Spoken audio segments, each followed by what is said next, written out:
சன்மார்க்க சங்கத்தின் ஏற்பாட்டில் கெடா மாநிலத்தின் உள்ள 4 சன்மார்க்க சங்கங்கள் இணைந்து இந்த சிறப்பான ஏற்பாட்டில் வள்ளலார் வரிவிட்ட நாள் தினத்தை கொண்டாடுவதில் மிக்க மகிழ்ச்சி அடைகின்றேன்.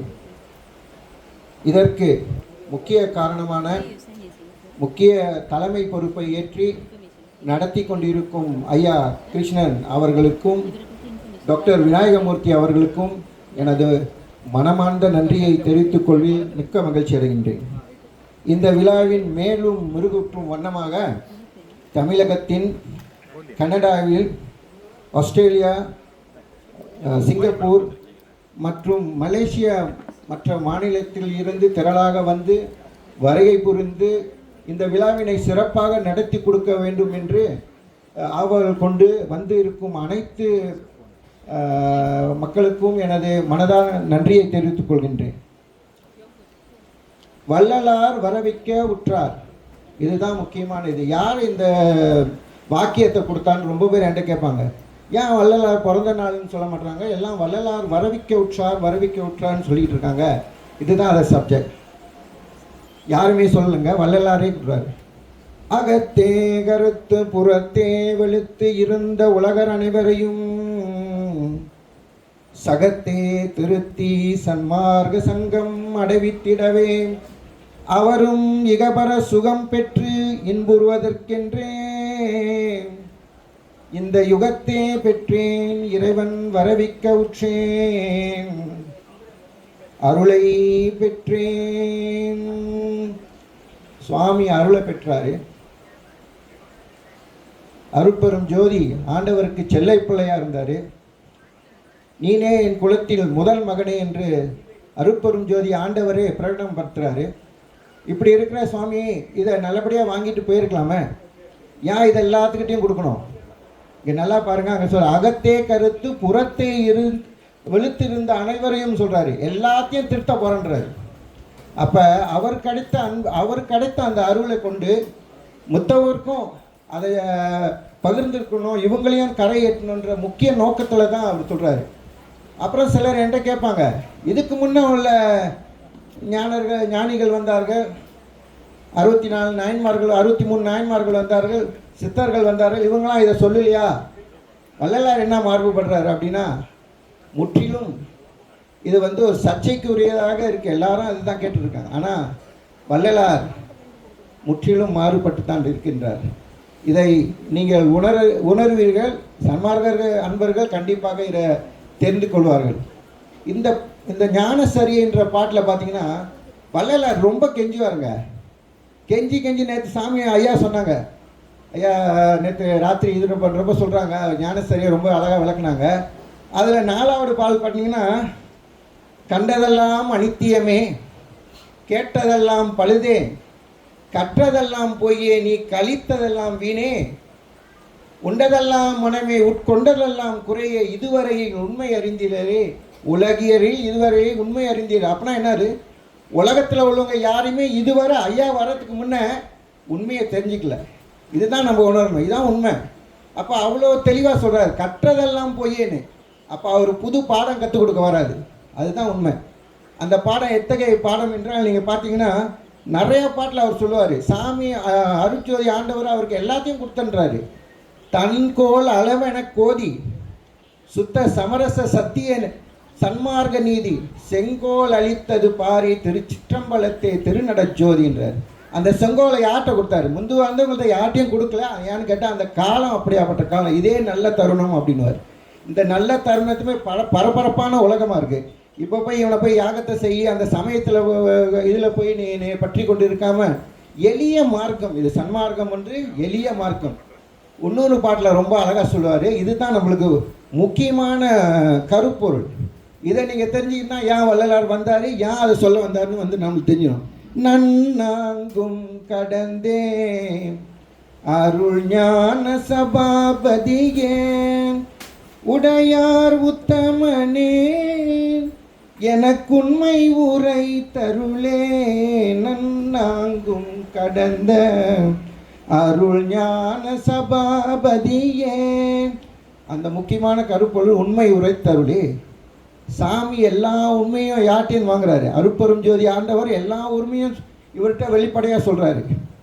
அந்த உண்மையை எடுத்துக்கிட்டு அவர் அருள் வழிக்கு வராரு, அருட்ஜோதி ஆண்டவர் கூட கலக்கிறாரு, நம்மளை செயல்படுத்த அவர் ஆசை கொள்கிறாரு. இதுதான் முக்கியமான ஒரு இது.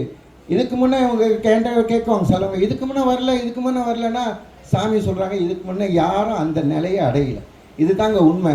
இதுக்கு நீங்கள் ஆராய்ச்சி பண்ணணும், முயற்சி பண்ணணும். அருளிலேயே ஈடுபடுறப்போ உங்களுக்கு அந்த உண்மை விளக்கம் தெரியும். அதில் தான் சாமி அகவலில் ரொம்ப தெளிவாக சொல்லுவாங்க, மூவரும் சித்தரும் முத்தரும் யாவரும் பெற்றிடா இயலன கழித்தனன்றாரு. யாருக்குமே கொடுக்கலப்பா இந்த இயலை, இந்த சயின்ஸை நான் யார்ட்டையும் ரிவீல் பண்ணல. கால அவகாசம் அப்போ இல்லை, இப்போ வந்துருச்சு, நான் கொடுக்கணும். அதனால தான் ஒன்னே வர வைக்க உற்றி இந்த எல்லா ஞானமும் அவர்கிட்ட கொடுத்து நம்மக்கிட்ட அதை போய் சேர்க்கணுன்னு சாமி பாடுபட்டுக்கிட்டு இருக்காங்க. நம்ம கொஞ்சம் செவி சாத்து அதை கொஞ்சம் அவர் சொல்கிற இதை கடைப்பிடிச்சோன்னா கண்டிப்பாக நம்ம கடை தேருவோம். இன்னொரு இது கேள்வி எல்லாரும் என்கிட்ட சொல்லுவாங்க. அன்றைக்கி நான் ஒரு சொற்பொழிக்கு போயிருந்தேன், அது வாஸ்துவை பற்றி பேச சொன்னாங்க. நான் கோயில் இதில் கட்டுமான படியில் ஈடுபட்டதுனால நிறையா இந்த மாதிரியான இதுக்கெலாம் கேட்பாங்க. அப்போ ஒருத்தர் என்ன கேட்டார், சாமி 202 வருஷமாக சாமி போனார், அதுக்கு பிற்பாடு யாருமே ஏன் அவங்க வரல, உங்கள் வள்ளலார் மாரி யாரும் ஏன் வரல அப்படின்னு கேட்குறாரு. என்கிட்ட என்ன பதில் சொல்லுவோம் நம்ம? சாமி ஒரு ப்ளூ-பிரிண்ட்னா அழகாக கொடுத்துட்டாரு. ஒரு காலத்தில் எவரெஸ்ட்க்கு யாரும் போக முடியாது, ஆமாவா இல்லையா? ஒரு காலத்தில் மவுண்ட் எவரெஸ்ட்க்கு யாருமே ஏற முடியாது, ஏறினவங்க இல்லை. அதுக்கு பிற்பாடு முயற்சி பண்ண அந்த சூழ்நிலை எப்படி இருக்குது, அதுக்கு தகுந்த என்ன உடை போடணும், எந்த காலத்தில் அது போகணுன்னு சொல்லி அதை சாதித்து ஏறி மேலே கொடியை நட்டு வந்தாங்க. அந்த மாதிரி தாங்க வள்ளலாரும் மரணமில்லா பெருவாழ்வு. இதுக்கு பிற்பாடு இதுக்கு முன்னே யாருமே அதை சாதிச்சு காமிக்கல. வள்ளலார் சாதிச்சு காமிக்கிறாரு, அதுக்கு வரப்படையத்தை போட்டிருக்காரு, யாரும் அதை ஃபாலோ பண்ண தயாராக இல்லை. இது தாங்க உண்மை.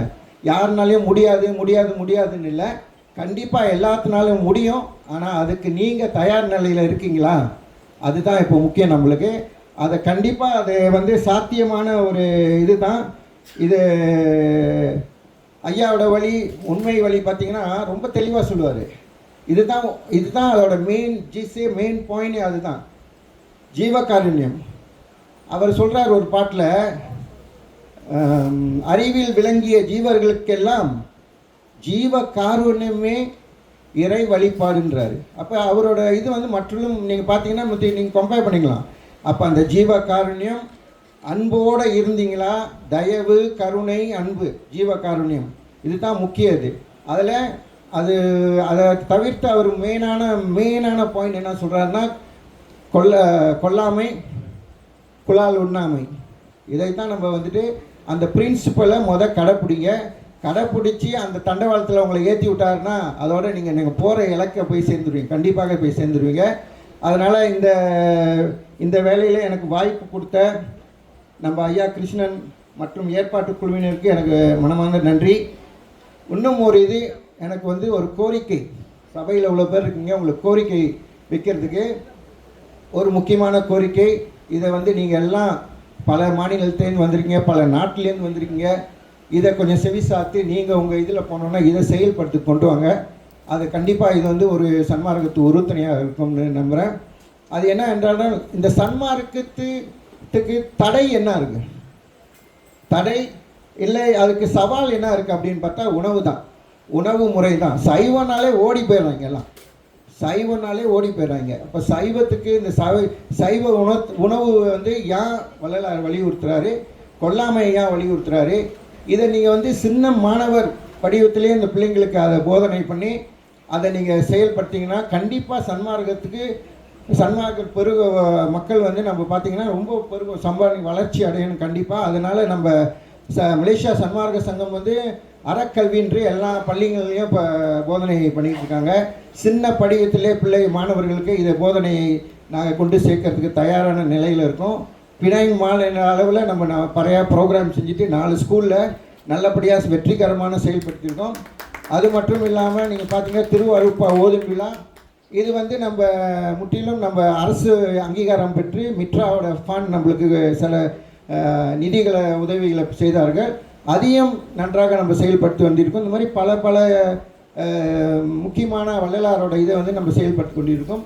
கண்டிப்பாக உணவுன்றப்ப ஐயா இங்கே டாக்டர் உசேன் இருக்காங்க, அவங்க நல்லா சிறப்பாக பேசுவாங்கன்னு நினைக்கிறேன். அப்புறமேல உணவுக்கும் உணர்வுக்கும் தொடர்பு இருக்குது, நல்லா புரிஞ்சுக்கணும். உணவுக்கும் தொடர்பு இருக்குது. 10 பசு மாடுகளை வந்து இந்த திடலில் மேய் விடுங்க, எதனாச்சும் சண்டை போட்டுக்கிட்டு சாப்பிடுதான்னு பாருங்கள்.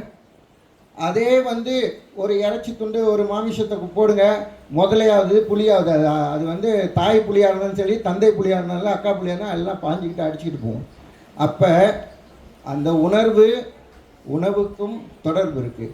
இதை நன்றாக நீங்கள் புரிஞ்சுக்கணும். அப்புறம் என்கிட்ட தாய்மார்கள் சொல்லுவாங்க, இல்லைங்க என் பையனுக்கு சைவம் கொடுத்தா சத்து இல்லாமல் போயிருங்க. எதுங்க சத்து இல்லாத உணவு? எது சத்து இல்லாத உணவு? யானையை போல பசு இருக்கானே, யானையை போல பலம் கொண்டு எங்கேனாச்சும் ஒரு பிராணி இருக்கா? இல்லை குதிரையை போல் ஓட்டக்கூடிய என்னாச்சும் பிராணி இருக்கா? பார்த்துருக்கீங்களா? குதிரையை மிஞ்சி நீங்கள் ஓடிடுவீங்களா? நான் குதிரை என்ன மாமிசமாக சாப்பிடுது, இல்லை யானை மாமிசமாக சாப்பிடுது. ரைனோசரஸ் பார்த்துருக்கீங்களா எவ்வளோ பெருசுன்னு? காண்டாமிருகம். அதே சைவம் தாங்க சாப்பிடுது. அப்போ இதெல்லாம் நீங்கள் ஆராய்ச்சி பண்ணி நல்ல முறையில் இந்த உணவு தத்துவங்கள்ட்ட மக்கள்கிட்ட கொண்டு போய் சேர்த்துங்களா.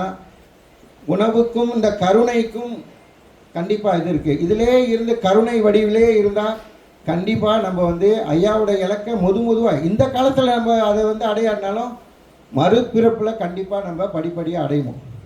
அப்போ அதனால் அந்த கருணையை இது பண்ணிடுங்க, கண்டிப்பாக இது பண்ணுங்கள். ஐயா கிருஷ்ணன் போன வாட்டி நான் ஒரு இடத்துல சொற்பொழி ஆற்றுறப்போ ஒரு பாட்டு, எம்ஜிஆர் பாட்டு பாடியிருந்தேன். அவர் ரொம்ப சந்தோஷப்பட்டார். கருணை இருந்தால் வள்ளலாகலாம், கடமை இருந்தால் வீரனாகலாம், பொருணை இருந்தால் மனிதனாகலாம், மூன்றும் இருந்தால் தலைவனாகலாம், இந்த மூன்றும் இருந்தால் தலைவனாகலாம், நல்ல நல்ல பிள்ளைகளை நம்பி இந்த நாடே இருக்குது தம்பி. அதனால் இந்த பிள்ளை மாணவ மணிகளை எப்படினாச்சும் கரை சேர்த்துருங்க.